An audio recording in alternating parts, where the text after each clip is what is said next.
Welcome to the Homeownership Podcast presented by Momentum Realty, located in Hanover, Massachusetts. This series covers all things real estate and the best practices for buying, selling, and owning properties. Now here's your host, Sean Maloney. Welcome to episode 144. Should I renovate before selling my home? I'm your host, Sean Patrick Maloney. Thanks for joining me this week. This week I want to talk to you about a question that I hear so often.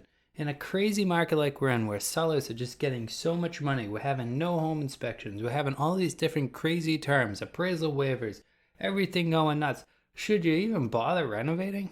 It's a great question to ask because the truth is, it's multi-pronged.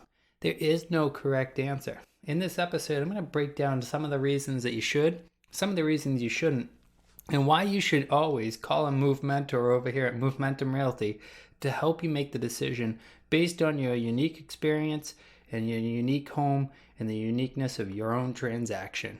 Now, let's talk about it. Let's break it down a little bit. Let's talk about the goods, the bads, the uglies, and everything else in between.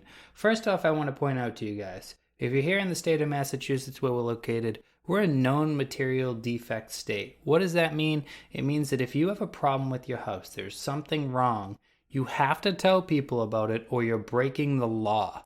Not the rules, not ethics, not morals, but the law. You're taking on the law, which could be a dangerous place to be. So, while listening to today's episodes, realize that Sean is not saying that you should try to sneak anything broken by anybody because that's just wrong and illegal. That can cause you big troubles, including lawsuits later on.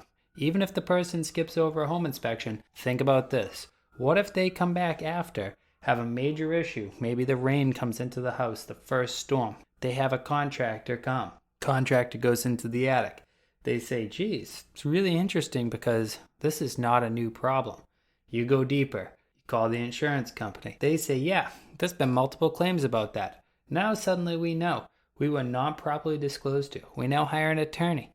The buyer hires an attorney and comes back at the seller. Failure to disclose.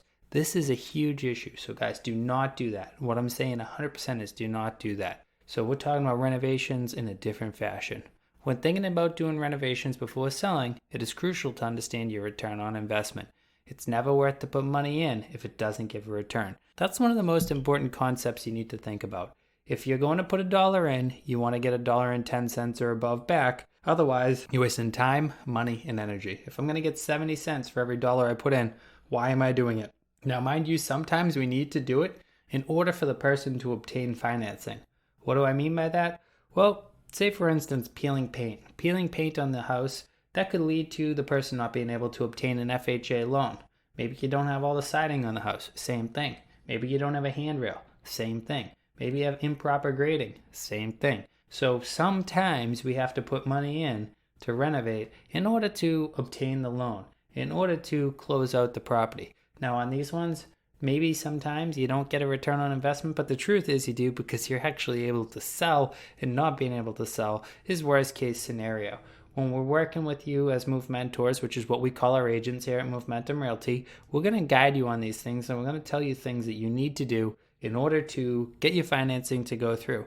Now, do we always do them up at the beginning? No. Why? Because sometimes we'll have a cash buyer. Sometimes we'll have a conventional lend. Other times we're going to have an FHA or a VA. Knowing the difference between each and every one of them, as you can see, lots of options, lots of confusion, is going to save you, the seller, and get you the most amount of money. Maybe we suggest the person gets a 203K loan. What's a 203K loan? 203K loan is a loan that allows the person to wrap in the amount of money to fix the house up into the overall home loan, making it one package loan, so the home plus the renovation. So that's something that the more we know about, the more we understand, the more options we can give you, the seller, in order to sell a house just the way it is.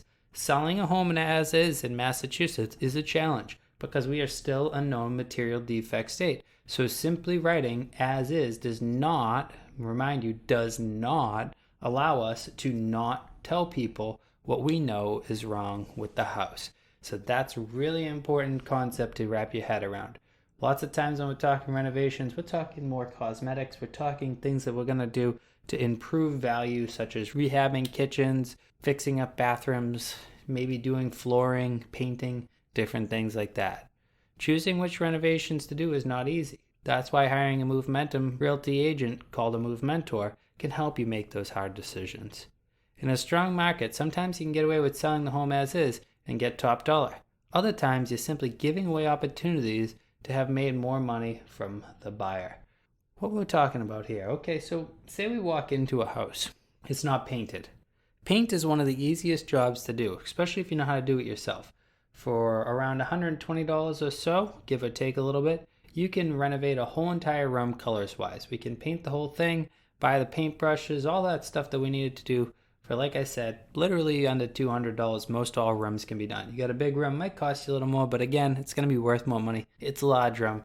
Painting is something where, of course, talk with us because we're going to choose colors together. We're going to remind you of things like, who's it for? It's not for you, right? We're doing it to sell it. So maybe you like all sorts of extreme colors like myself. You have all sorts of crazy colors throughout your house.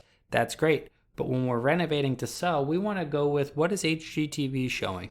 What are the local magazines showing that are all about design? What are people doing in your area? Because again, area to area, maybe you saw it over in California. Well, what goes on in California might not fly here. So we want to think about who is the biggest potential buyer and what would they like to see. So when we're thinking about painting, that's something we really want to take into our mindset. Same thing with flooring. Flooring is another one that you can make a lot of money redoing flooring, because when you go in a home and it's really tired, dirty carpets, gross looking, maybe the person smoked inside the house, or they had pets, or they didn't take their shoes off, this can be a situation when buyers look at it where they're like, geez, I need to do flooring throughout the entire house. In a world of a 3.5% down buyer, oftentimes they don't have the money to do these renovations.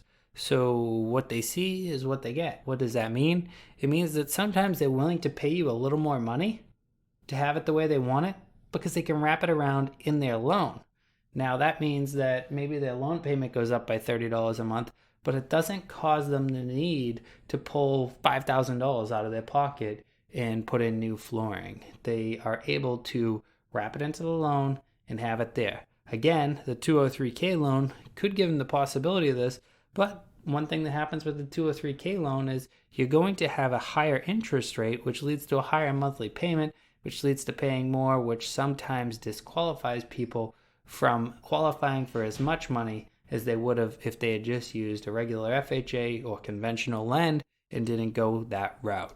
Now, with flooring, unlike paint, I want to talk to you about an important concept. Now, this concept is going to roll through not just the flooring, but most decisions you make at a house when it comes to the more expensive ones. One of the things you need to think about is what quality level is expected of this level home. Now, I'm in your average home, $400,000, $450,000. It's a 2-bed, 1-bath home, right? Is that person walking in thinking that I'm going to get the most expensive floors in the entire store? Or are they thinking I'm going to get average floors? Now, what do I mean? In carpet, right? We can pick through anything from probably 50 cents a square foot all the way up to multiple dollars per square foot. Where do we want to sit in that type of home? Probably middle of the line.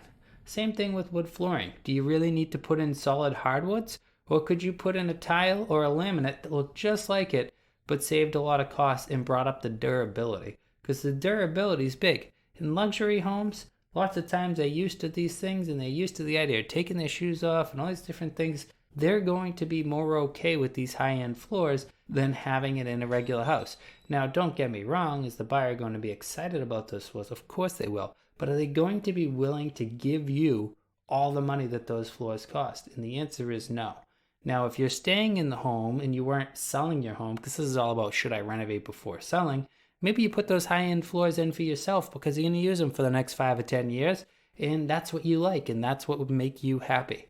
Then maybe you did it and then you sell them after. But when we're talking about renovating to sell, we're looking at what is my return on investment? What am I going to get back for money from my work that I did here today? If I'm not getting back more than $1 for the dollar I spent, then I'm just burying myself in work to make my house better for the next person, which has no direct effect on my sale. So we got to be very careful about that.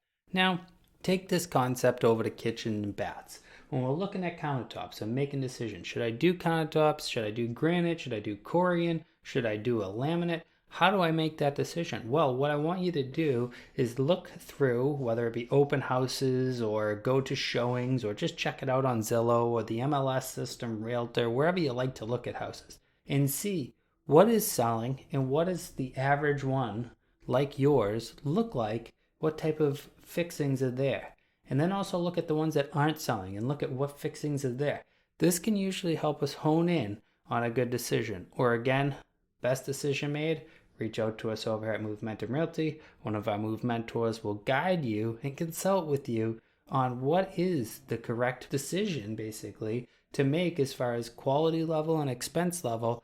Because ultimately, when we're doing this, we're going to run into the person only willing to pay for what they expect, right?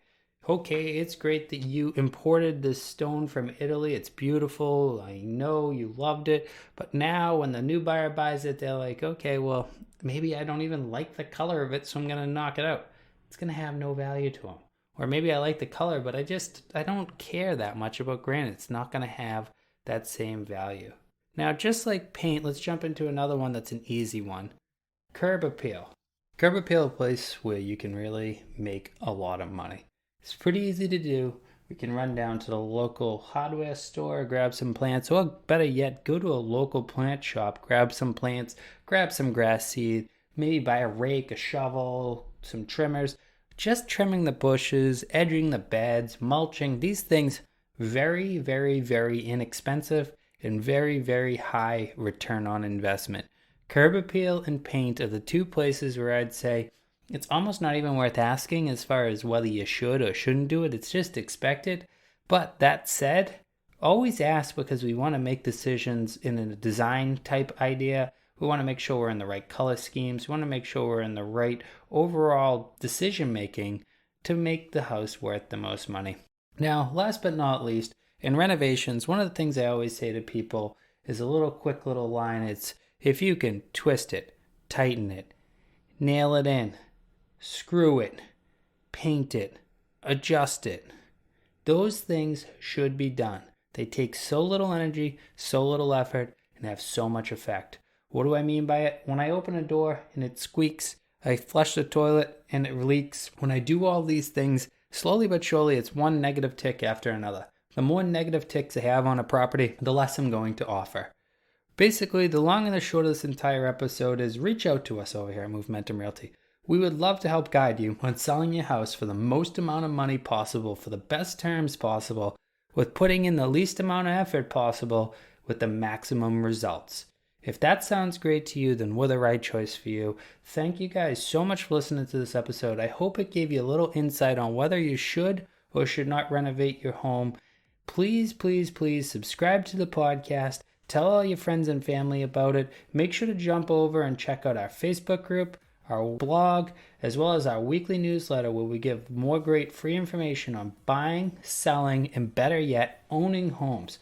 Being a better homeowner is a big part of what we're trying to teach. Thanks again for listening this week, and I look forward to talking to you next week.